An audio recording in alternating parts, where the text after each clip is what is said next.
the magnet. Okay, and this is a coil. And we know if a magnet moves around a coil, what it produces? It produces Changing magnetic a field magnetic field, and that changing magnetic field produce and induced EMF. induced EMF. Okay, so I'm just turning the coil.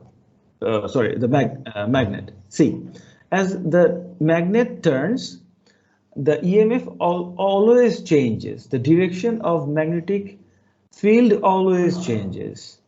And that gives a force on the coil.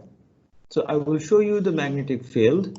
So it will be very easy for you to understand. You can see it very easily. Look, the magnetic field always changes across the coil.